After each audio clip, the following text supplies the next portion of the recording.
If you can tell a story about your photographs, which I would imagine you probably have a million stories about how you Sure. captured that photograph, what sparked your interest, what made you think, oh my gosh, I have to get that. They're going to love this.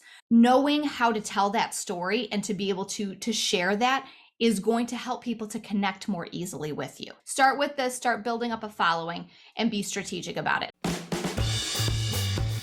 Hey, welcome to the Beginner Photography Podcast. I'm your host, Raymond Hatfield, and in today's Rewind episode, we are chatting with Kate and Nick Story about how to make attracting your ideal client easier with slow marketing. But first, the Beginner Photography Podcast is brought to you by CloudSpot. Simplify your growing photo business with studio management. Organize clients, send professional contracts, automate invoice payments, and more. Keeping track of everything just got a lot easier. You can grab your free forever account over at deliverphotos.com and only upgrade when you and your business are ready.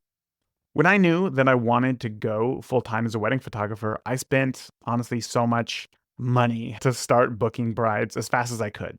From literally like a premiere listing on both The Knot and Wedding Wire to Facebook ads, so many Facebook ads, and attending expensive bridal shows. That's what I did because I thought that that's what you had to do. And did I get bookings? Yes, I did.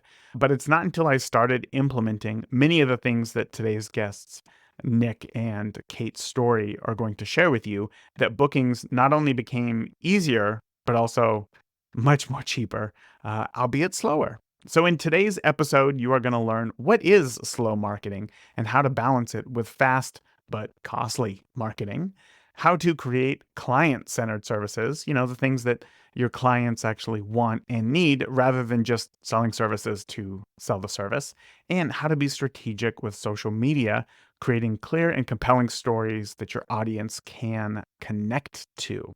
Lots here. With that, let's go ahead and get on into today's interview with Kate and Nick Story. Usually when I'm chatting with photographers, I ask when did you know that photography was going to play a major role in your life, which it normally does. But with you two, it's a little bit different. So why don't you start off just by telling me who you are, what it is that you do, and how what it is that you do can help photographers. Yeah, Okay. absolutely. Well, just like many of us in the wedding industry or in photography, it's like we didn't start here necessarily, right? We don't always start in the wedding industry. So, my background is actually in marketing and digital marketing, public relations, pretty much anything writing and talking. Let's boil it down to that. I was that kid that always walked around with a notebook writing stories and, always wanting to tell people stories. So I married into the right family, first of all, with the last name of Story. Yeah. It fits her quite well. Yeah. And then with Nick, you want to tell a little bit about yours? Yeah, I was actually really committed to being a special ed teacher for over 15 years Yeah, or yeah, almost whatever. 20. And I really love working with students of all levels from, special needs on up. I just love being able to take a big problem and break it down to small pieces and I like coaching and being with people. So Yeah.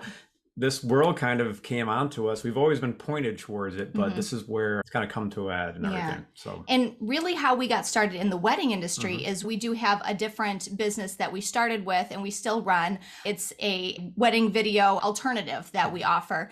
And so that's how we came to be in the wedding industry. But we've always loved the marketing and the business side. And Book More Brides is a Mhm. brand that's been around for over 10 years now. We were originally students Mhm. of the original founders. So if you've been in photography for a while, you may have known the original founders, Stephanie and Jeff. Mhm. And we came on board with them and They started wanted working some with help them. doing digital marketing. And little Yeah. did we know that they wanted to. It was their wonderful business. They wanted to pass it on to Hmm. another husband and wife couple like that. People wanted to know how we were doing what we were doing, so it was a perfect fit for it. Yeah, yeah. So we took over the business late 2019. Perfect timing with Perfect timing. all that we knew Yeah. would happen in 2020. But we found actually that the timing worked quite Mhm. well, especially for our students and the people that we work with at Book More Brides, because if you weren't online before, you have to be now. So this has been a wonderful time to really focus in on the online side of growing your business, whether it's, with your listeners, it's photography, and making sure that you have all of the marketing correct, the business operations, the Messaging. sales, the messaging, all of that. So that's what we do. Gotcha. Okay. Thank you for explaining that. It's one of these things I love to talk about because I think one of the reasons why I started this podcast was that I love to hear points of view from many different people. I feel like I'm pretty good at taking everybody's point of view, figuring out what is going to work best for me, and then applying that to what it is that I do. However, over time, I've realized that the listeners, there's a very wide range of listeners and what they struggle with and how they learn best. So let's say that for the course of this interview right here, we're going to be thinking about listeners of the Beginner Photography podcast. And let's just assume that we are referring to somebody who is a weekend warrior and they are somebody who wants to get started in photography. So they started off by talking to family, they started off talking to friends and getting those clients.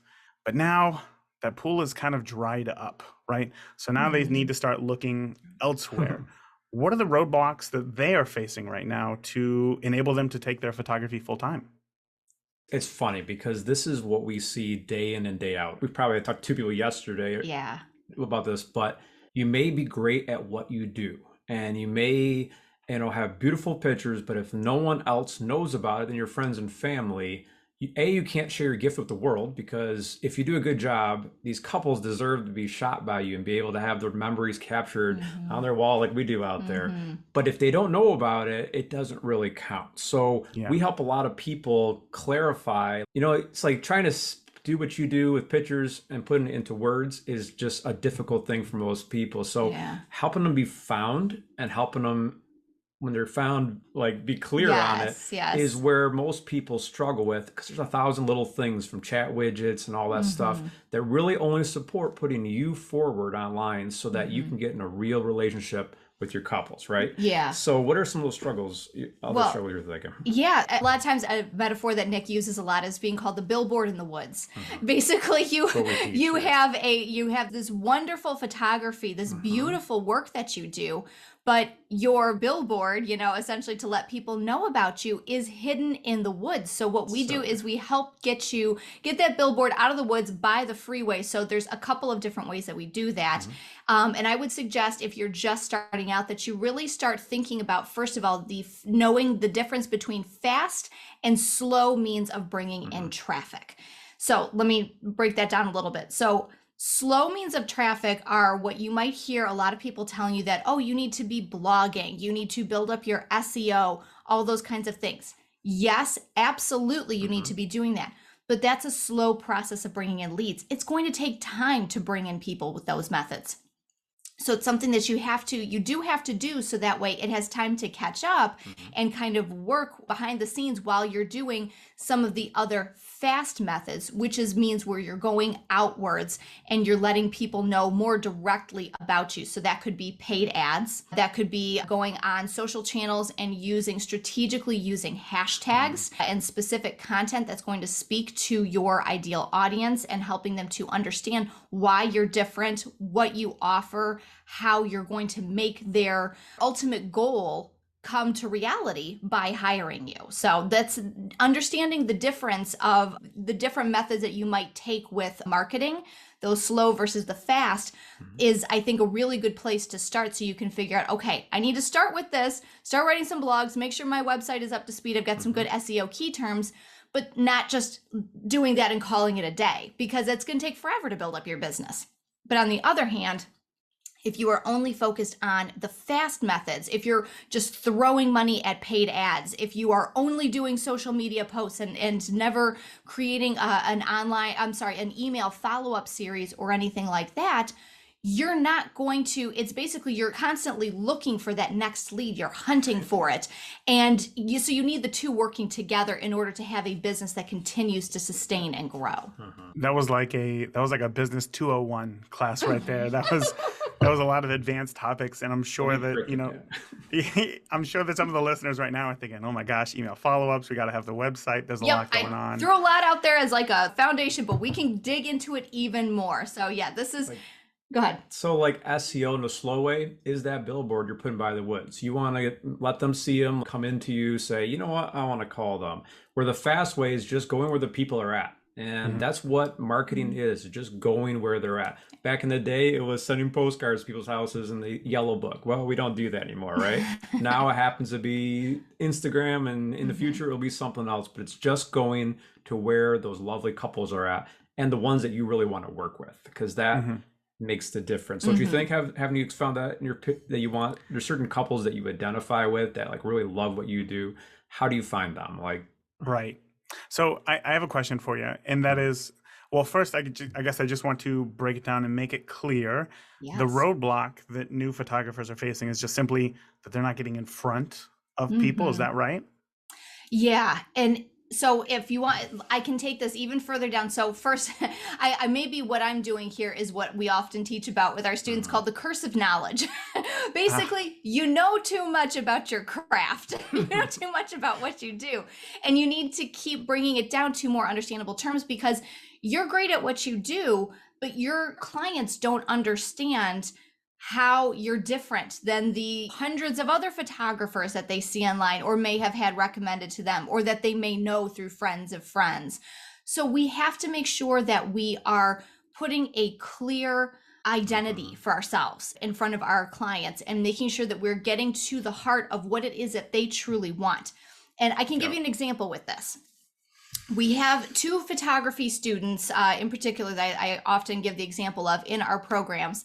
And one of them is a couple, and their style is very artistic and moody, and really it's gallery worthy. That's the style that they like to shoot in. That is what their clients want. Mhm. That's why they come to them.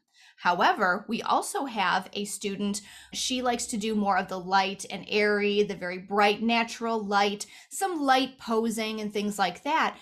Those are two very different styles. So it doesn't mean that you can't shoot in both Mhm. styles, but you need to, especially if you're just starting out, start by choosing a style that you want to focus on, that you want to do more of and attract more clients on to get that level of photography. And that's the type of work that you need to showcase in your social posts, on your website. That's where you need to make it because we have to make it clear to them what kind of style they're going to get. Because if you have on your website Mhm. that kind of dark and moody style that the one couple has, and then you have a couple of the light and airy that the other photographer has, it's confusing to your clients. mhm. They're like, well, which one am I going to get? I don't really like this particular style. I want this one. And so we have to, first of all, make it clear visually what it is that we are offering for our clients and making sure that they know what it is that we do and what we stand for so they can make a more educated decision. So that's like kind of the base level.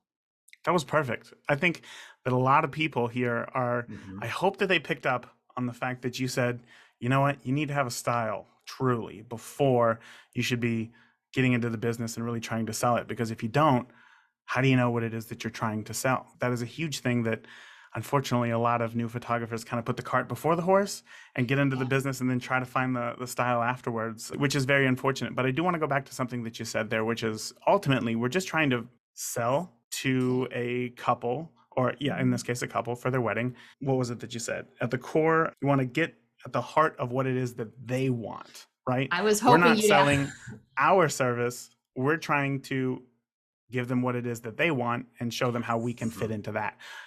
Can you break that down just a little bit more? Yes, that's where I wanted to go. If I Yeah, I had a do you want to say person it? last night talk about this Yeah, from go ahead. Australia. Go ahead, and then I'll give some Uh, additional. so we're talking about it later. We usually do it earlier, but they're in Australia. So what basically, when you say sell, all of a sudden, probably half your listeners are cringing, like, "Ooh, It's a sell! I four-letter don't word. want." Yeah. Yeah, okay. And when I talk to people, they eventually say, "You know what? It's a mindset I have. I really don't want to be a salesperson. I Mm, want them to just look at it and say, yes, that's the one. here's my Yep. money. Here you go." Right? And we have to spend a little time helping people understand that you can still be you. You can still be artistic. You can Oh still be yeah. everything. You don't have to be slimy salespeople. You just need to find people who want what you have and know in your heart that you are going to do a great Hmm. job for them. They deserve to have your photos and you deserve to have their business. So it's really an exchange between a couple and Hmm. you that you guys are on that clarified message, because Yeah. simple create, like The creates simpler the you can sales, be. Yes, exactly. and like you just want to be like, yes, I'm going to fulfill what you need, and they're happy. They pay you. You get them wonderful pictures, and you give them more value. Both of you give more value than that. That takes the mystification off the sales. Because Yeah. like as soon as it said sales, I was like, everybody's Yeah. probably cringing. Yes. Sorry, long story. Go No. for it. So then the question, I think the next Mhm. logical question is, okay, so then how do you get to the heart of that? Mhm. How do you attract those couples, right? So going back to those two examples that I gave, the dark and moody Mhm. style versus the light and airy style. The dark and moody photographers, their couples, ultimately, the reaction that they wanted from their wedding photos was that once they had them printed and framed in their home, that their friends and family would come over and say, "Is that you guys? Oh my gosh, that is stunning. That's like a work of art. That should be like in a gallery somewhere."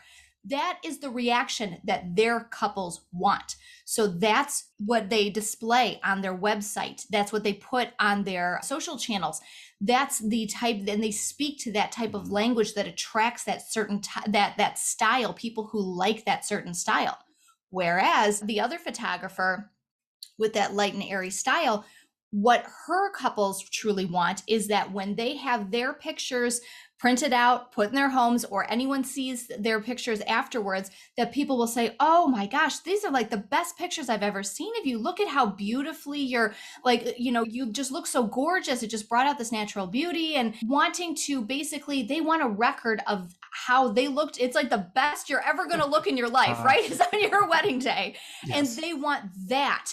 They wanted to have this beautiful representation of how their day looked so that they can think about the memories that came with that. They can see like, "Oh, I remember how I felt. Look at the emotion that my photographer captured, which is so clearly displayed on my face and on my, my new spouse's face."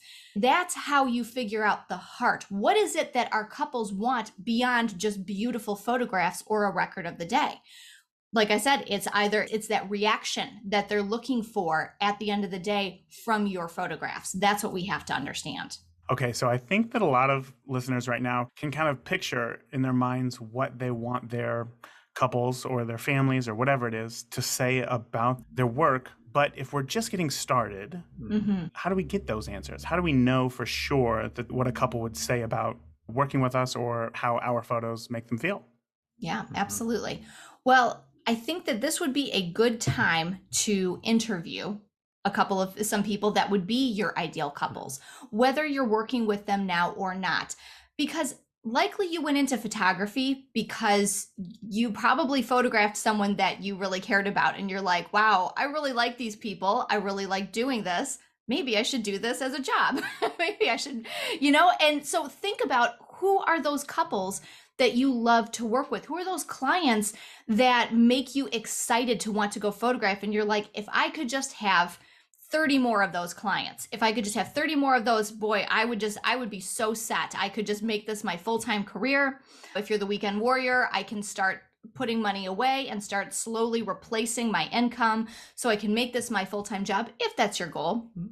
But making sure that you are talking with these couples. So find that couple or those couples that you really connected with, that you feel really embody the type of people that you want to work with, and ask them questions like, "How do you want to feel? How do you want, when you look at your photos that I'm going to take of you, or that I were to take of you, how do you want to feel when you look at those pictures? What's the reaction you want people to say? What is it that you are hoping that I will capture when I photograph you?" Like those sorts of things. Not only will that help you to identify your perfect client, but secondly, it's going to give you the language, the exact words that your clients are going to say. And then if you can turn around and use those exact words, that phrasing in your marketing and in your business efforts, that's how you're going to start bringing people in, because they're going to think, "Oh my gosh, it's like they're in my head. How did they know? That's exactly how I feel." Yeah, that's perfect. But that perfectly leads us into kind of the next realm here, which is marketing. And I think that marketing is probably more of a 4-letter word than selling to most photographers, just because it's so unknown and it's aggravating inside if this is not what we're used to. I like to say that, especially in my example personally, is that like I got into photography because I loved photography. I didn't, there's that phrase like I grew up with a camera in my hand. It's like I didn't grow up with a marketing book in my hand. So these are the things that we all have to figure out. Yeah, you might have. But these are the things that as photographers, it's like we have to figure out now. And it's confusing. It's this whole world. So with marketing today, with digital marketing, there are a million different avenues to market ourselves. So I got two questions for you. One, I guess we'll just start there.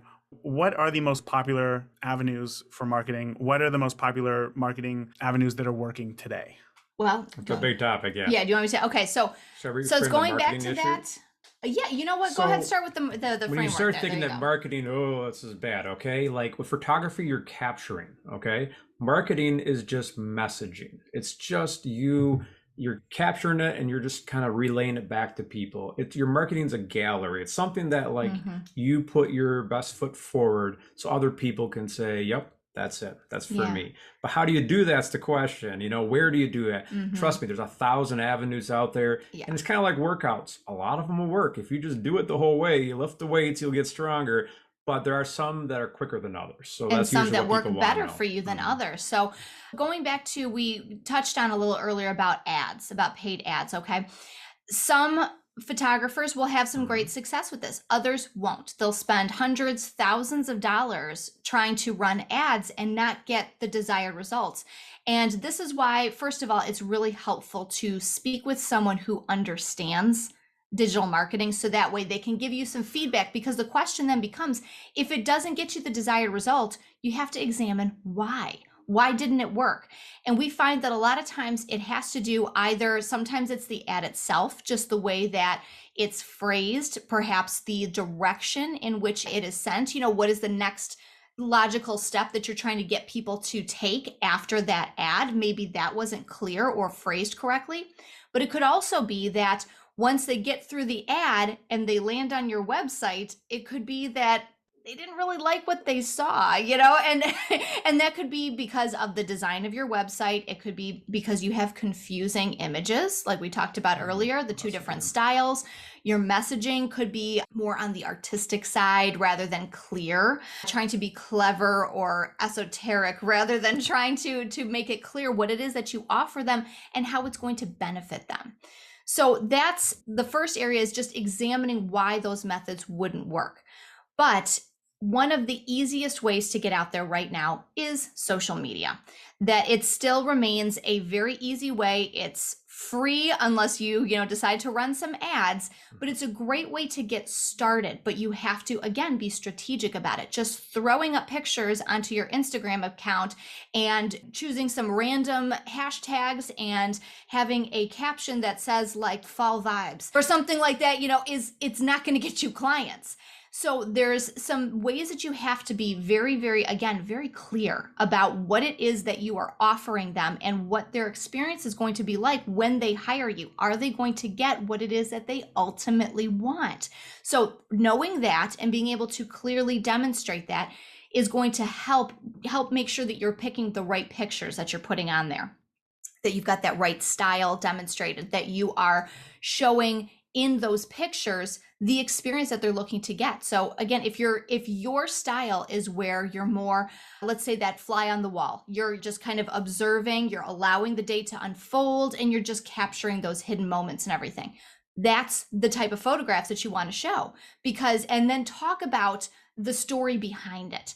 If you can tell a story about your photographs, which I would imagine you probably have a million stories about how you captured that photograph, what sparked your interest, what made you think, oh my gosh, I have to get that. They're going to love this. Knowing how to tell that story and to be able to share that is going to help people to connect more easily with you. So that's a great place to start, is by storytelling on social media for free. Don't pay for ads just yet. Maybe start with this, start building up a following, and be strategic about it. And I can go deeper into it, but I'm trying to keep it low. I'm trying to keep it understandable. I definitely think, that was understandable. I'm just trying to think about where I want to go next, because you said some things in there that I do want to dive deeper into. But I think with us ending right here on social media, it kind of leads into a question that is, honestly, I feel like every day that goes by, I enjoy social media less and less and less. And it's to the point to where it's like, honestly, right now, I don't know if I truly want to be on it at all. And I hear that a lot from listeners as well.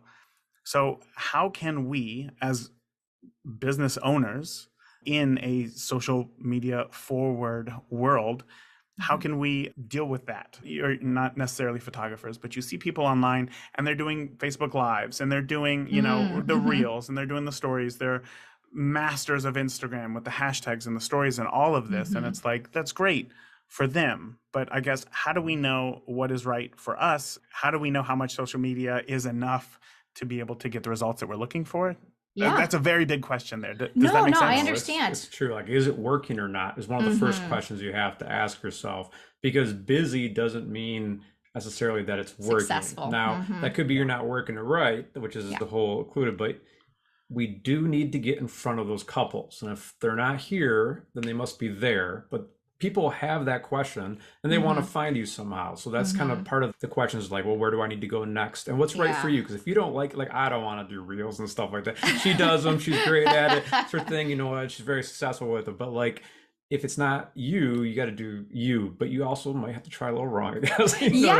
Workout. This is exactly it. It's like, so that's the thing. You know that you need cardio. I like the workout example. I'm going to go with that. Cool. If you know that you need cardio, but you hate running, well, then find another method. But we have to make sure that it's accomplishing the goal. So let me go back to our specific industry here. So we have to think again, where are our clients? Okay, if we are doing weddings, then likely your couples, thinking strategically, are probably within a certain age range, probably between 25 to 40, maybe, you know, give and take a little on each side, right? That's kind of a general age range and everything. Well, where are those people most frequently? And this can also vary depending on where you are. If you're in a part of the country where, you know, it seems like everybody that you know of that age is on Facebook, go to Facebook. But in general, I will tell you the statistics do show that 25 to 40 age range are most often on Instagram. That's a great place to start. Doesn't mean that you have to, you also have to get on TikTok. You have to get on, you know, all these other different things. You have to be on YouTube, all these things that can really stress you out. Just start with one. Start with one and test it out for a little bit. See how it goes. But the biggest thing that you can do is just to be consistent. Make sure that you have a post. I always recommend for pretty much every single channel is once a week. Like bare minimum. Now that's just going to basically show that the lights are on, that you have a business, it's still operating. Once a week is going to show that the lights are on. If you want to get into growth mode, you're going to need to do it more frequently, like 3 to 5 times a week. Okay.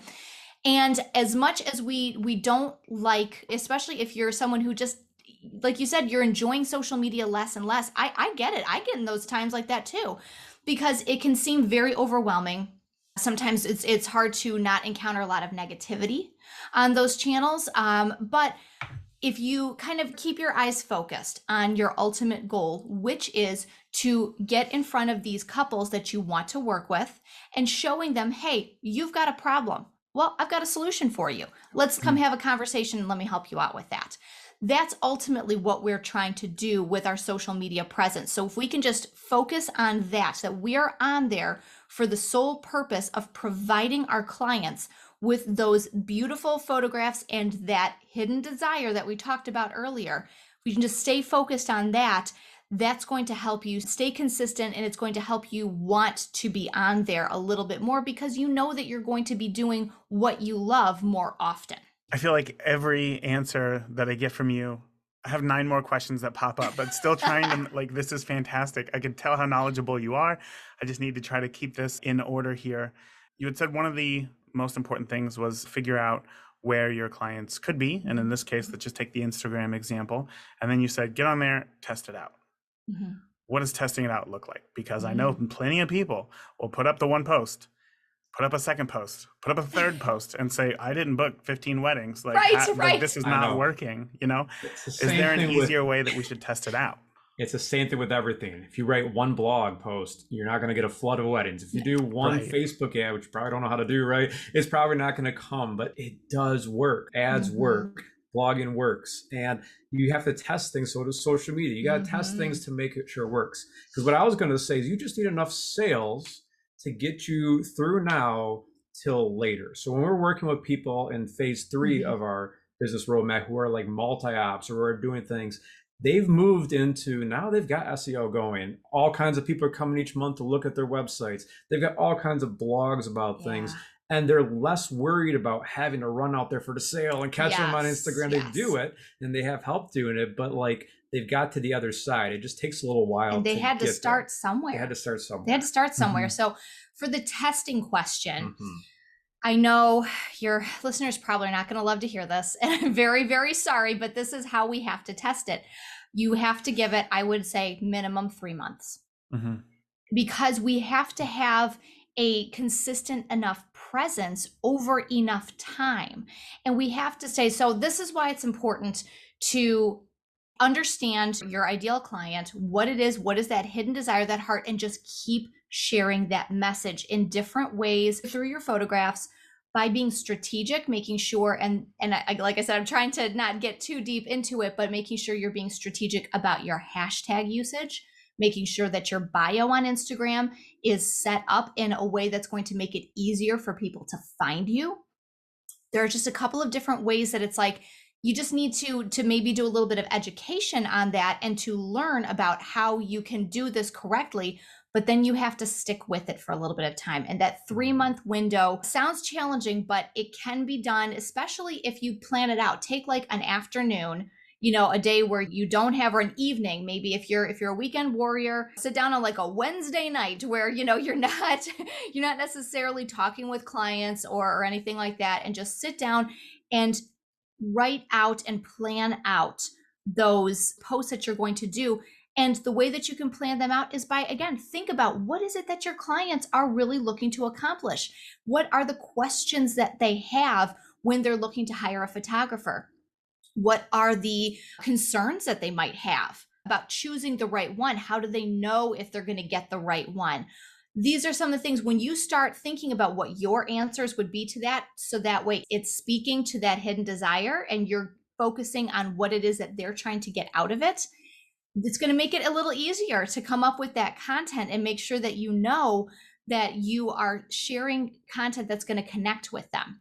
And just start writing it down, and then you can organize it later, but at least you have something, so that way you can continue to go back to the well, post it on there, and make sure that you are giving it an opportunity for the algorithm to start working, start bringing in the right people.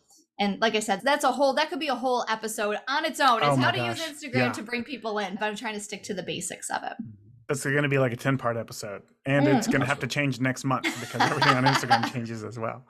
I love what you had said there about kind of posting about what are the questions that they have, what are the things that they're worried about, because ultimately, and I think we were talking about this before I hit the record button, but it's like, as where we are and where our position is, we know what the issues that they are having, but they might be unaware of what those exact problems could be. So you're suggesting that we get ahead of that and share with them what the problems that they could be facing, and then share our solution to that as well?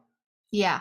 That's exactly right. And you get this one. Yeah. No, I was going to say, one of the ways that I've heard it phrased is that basically there are 3 problems that your clients, and this spans across many different industries. This is kind of a marketing principle, a business principle, is that your clients are facing 3 major problems in their life. It's one is an external problem, one is an internal problem, and often there is a philosophical problem to it. Okay. So this is from Donald Miller. Donald Miller shares this, exactly. He says it well. He says it well. And it's like, it's so clear when you think about, okay, so let's look at it from a photography standpoint. Their external problem is they need a wedding photographer. Like, I need somebody to photograph my wedding. That's the external problem. The internal problem that they're facing is, how do I know that I'm going to get the right one for me, that I'm going to get the photographer that's going to capture what it is that I truly want, which is, again, are we looking for the gallery style where it looks artistic and, posed, it looks incredible from an artistic standpoint, or am I going to get those natural shots, those candid moments that's what I really wanted? We have to know that, okay, and being able to answer that based on our specific client's needs. So that's the internal problem. Then the philosophical problem for them is, it shouldn't be so hard for me to have to figure this out. I just want this for my wedding. Like they feel like they're trapped in this difficult cycle of like seeing thousands of photographers of all different styles. And how do I know which is the right one for me? That is their philosophical problem, is it shouldn't be this hard for me to find somebody who gets me and can get pictures of my wedding. Listen to what she's saying. Seriously, okay? Because on the sales end, which I like to help, imagine your customer, you 3 months from now, 90 days from now, or just 3 months, but down the road or whatever. We're good at math. That's right. That's right. But they've got that from you. You put that out there, they're feeling like, good, that's it. That's right. Okay, that's right. Your website's good. And they get to you and you've already answered like all those internal feelings, external feelings. 75% of your their questions. job is just to not mess it up. They just want to know there's a real person there who cares and gets me. Not, there's a website, your picture looks good, but what if, when they meet you, they want to say, oh, they connect with you, right? That this person gets me and they're going to deliver what they do. And it's pretty much saying, you want to buy some, everybody else is. Yeah, exactly. But like they get to you, it sounds silly, but I mean, sometimes your job is just to be quiet and say, I would love to help you in your wedding. I'm available that day. You want that? I can do that. Let's sign you up because June gets filled up pretty quickly. And kind of go through there without all the drama. But picture yourself having that conversation is so much better than if you hadn't have answered all those questions. If they didn't they're just coming, hey, I just want to learn about photography. How much do you cost? Yeah. When you can get this right online, like what Nick was saying, is basically our goal is to be able to communicate clearly enough that we understand them. We understand what those deep-seated desires are, what's at the heart of what they really want out of their wedding photographs. If we can answer all of that as clearly as possible online through our website, through our social posts, again, not to get too freaky or scary for everybody, but through email series, all those kinds of things, if we can get them 75% of the way there, because we've already like answered their basic questions and made them feel like, I'm pretty sure this is the one. They really understand me. They get me. I like their style. I like what's going on here. Then the question, all it becomes is they're going to get on the phone with you and say, okay, are you available on my date? What kind of packages do you have to offer? That's the goal. That's what we're trying to do. It sounds overly simple, but that's the thing. We have seen this many, many times with our students. If you get this right, that's their experience. That's what it comes down to. Okay. So just because I know that many of the listeners right now are thinking, this sounds great. This sounds wonderful. I see how the pieces work together. Can we go just a little bit more technical here? And when we're thinking about these social posts, are there like 4 or 5 questions specifically that we should be answering to our brides? What are the questions that we could be posting on Instagram that would help our brides feel more comfortable with working with us? Not your equipment, please. Yes. You're right. Yeah. So true. Yeah, this is sorry. I help it. We joke about this all the time. Yeah. 100% right there. The equipment's great, but don't lead with it. No, exactly, because we have to think about, so the first thing I would say is we constantly have to be reframing our thoughts about them. What is it that they want? Not what we want to capture, what we want them to do, what we like to do. We have to turn it around. And I find that, from a tough love perspective, this is harder than usual for photographers. Photographers and videographers really struggle with this because I would say probably more than anybody else in the wedding industry, what you create is art.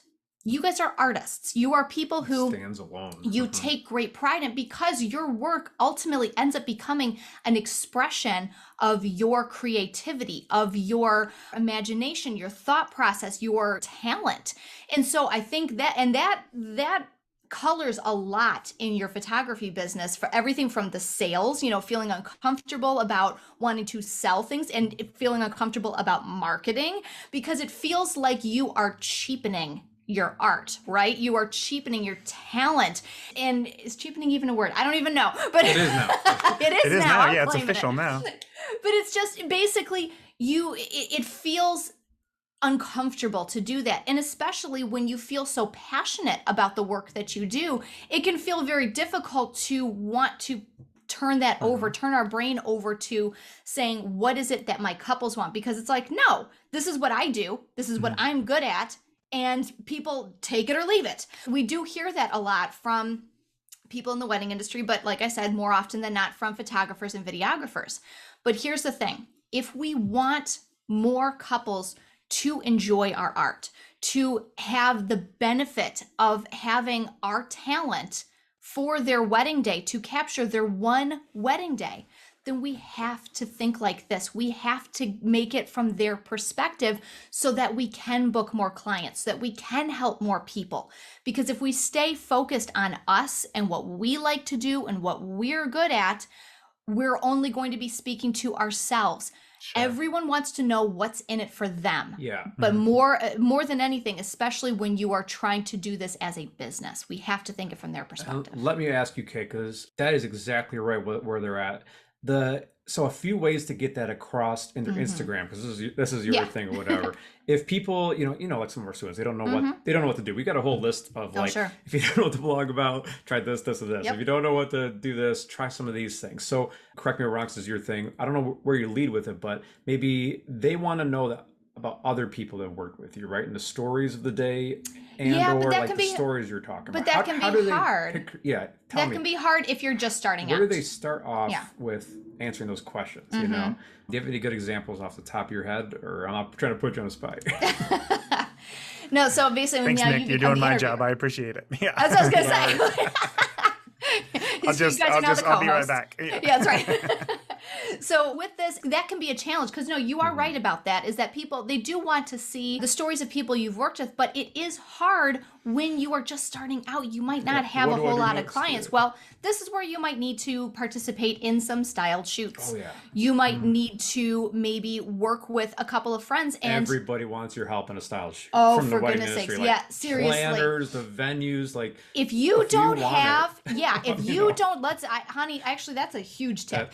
If you need photographs, if you're just starting out and you have not done enough weddings, I'm telling you, go contact a wedding planner in your area and go contact a venue and say, hey, I'm willing to I would love to do an exchange and a styled shoot. I will photograph you. Set aside one of your weekend days or an evening, whatever works out. And work together. I'll tell you, wedding planners and venues will be falling all over themselves to get photographs from you. And then you have the benefit of now you have things that you can share in yours. Photographer, possibly. Exactly. Because I'm going to tell you a secret. You're scared to talk to the venue, because I was too with our other business. But now that we're coaching venues, they're scared to talk to you. They're like, oh, why would this guy, why would she want to do all that work for nothing? I mean, because they need photos too. Because they would love for you to be sending your brides in this way, or couples, because people are just busy. They also would love someone to take the initiative and be like, yes, please do it. Yeah. Of course. I could say from personal experience, I found that exact thing has worked for me, for my business. Now, for me, it was a little different. It wasn't a styled shoot as much as it was, there was a couple here locally who their wedding photographer just skipped town after their wedding. So 5 years after their wedding, I was like, this is horrible. So I kind of wrangled everybody together, reached out to a planner to help kind of redo a shoot for them. But you're right. I mean, the planner loved the idea, loved the photos. The venue loved the idea, wanted the photos. I even got hair and makeup involved. And from that, just that one thing, I think I booked probably 12 or 13 weddings just from those people directly involved. I don't know how many people saw it online, as you were saying, Nick, the blog post and whatnot. So you're right. That's a great avenue to go down. Now, my next question for you here, and we talked about it very briefly. Do you have time? This is my last question for you guys. Is that okay? Oh, good. Yeah, absolutely. We're all good to go. Yeah. Yes. So you had mentioned earlier, one of the things that photographers can do to sabotage themselves is to just keep talking and talking about things that don't even matter, gear specifically. And I had learned early on that that was one way that I was sabotaging. I thought that I was providing more value. I thought that I was answering their questions and helping them out as much as possible. And it turns out that I would just overload them with information. They didn't care, and I was sabotaging myself. So what are some of the other ways that we as wedding professionals are sabotaging ourselves from the sale? Yeah. So with our students, we literally ask people, they record their calls or their Zooms, because people are doing Zooms a lot now. And we just kind of, with a very friendly heart, used to be a special ed teacher, we help each other just change it a little bit. And so many people, they want to over talk. They just want to pour into them like what's going on, because they feel like if they really get it, then they're just going to say yes. But it's kind of counterintuitive, but it's about them. So if you are speaking more than they are, you probably need to flip that by asking questions. What is it they want? We also find you sabotage by the confusion will kill the sale. Okay. Saying I've got 5 packages, I've got this, we can bring in this lighting and stuff like that. They may not need to know that they came into you already pre-warned. They looked at your website, otherwise they wouldn't have got on. They kind of liked what they saw. Your job is to ask them, hey, thank you for coming. What did you like on my website? And they might tell you, well, I really like the photo of that couple. Oh, what'd you like about it? Mm-mm-mm. And you kind of ask them some questions as if you're getting to know them, because you are trying to make a relationship. And you don't need to like talk about all that. Oh yeah, I love to do that. That's one of my favorite things to do. Is I love to photograph couples like that, because now what are you saying? I, me, right? And they'll say, "Yep, that's right." And they'll be like, "Okay," but like, really, you just need to ask them, and they might love the engagement photos that are over there. Like, would you like to do those over there? Yeah, I really do. Well, I make that easy. All we do is we have the package. It's this X amount. amount. I can do it this weekend, or would you like to do it next? And say that clearly, because they're kind of telling you, or they'll say, well, I don't really want to do that. Well, what would you like to do? I do this and this, and you kind of just give them what they want, ask them what they need, and then say a price very confidently. It sounds like what would work for you best is this one. We can do it as soon as next week, or I can look at my schedule. I got a whole bunch more. I don't want to. There's a whole bunch of that, but just talk less, ask more, come back with what they're saying, and say confidently, "Yeah, I can do that for you." Oh yeah. And then just close them. People don't want to close either. They'll say, "Okay, well, why don't I write you up a proposal and I'll send it to you?" And they're like, "Yeah, sure, sounds good." Like, they're already there. Just ask them to sign in. Most of them will do it, and by default, they'll say, "Well, I'm gonna talk forever." Yeah. He's really good at handling objections. Ask any questions you have. Yeah. The objections are a hard one. I get that. And I think that that's what people are scared of most, is that, especially when you get into photography, as you guys were saying, it's this art form. Like, this is what it is that we are creating. So when we are when we get over that hurdle, when we get that confidence to go in front of somebody to say, hey, would you like to work with me? Once they come up with an objection, it feels like an objection about ourselves. And so like, I completely get it. And I know that there is a big, need for being able to handle those objections and kind of reframing it of like, it's not about you. It's about, whatever struggles they're feeling with.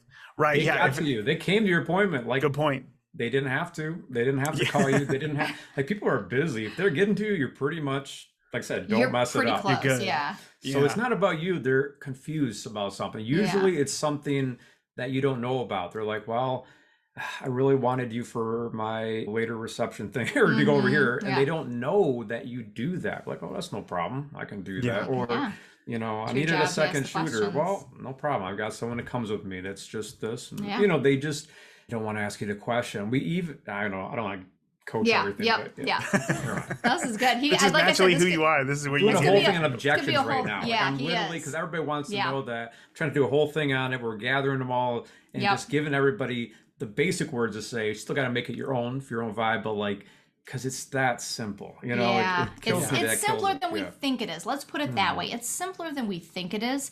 We often, whether it's sales, whether it's marketing, we often overcomplicate things. We can absolutely make these simpler, but we have to start with some very foundational basics. Totally doable. And that's what we've been talking about today. Is like, you have to start with the basics, the foundation, and then build on from there, because that's going to help us to make sure that it's learning to, crawl before you can walk before you can run, right? We have to get those basics and that foundation set and keep it simple to start. And that's going to allow you to grow to wherever you need it to be. Kate, Nick, I don't know how to end it any better than that. You guys wrapped this up perfectly. This is fantastic. Before I let you two go, can you feel free to let everybody know where they can find out more about you two and what it is that you do online?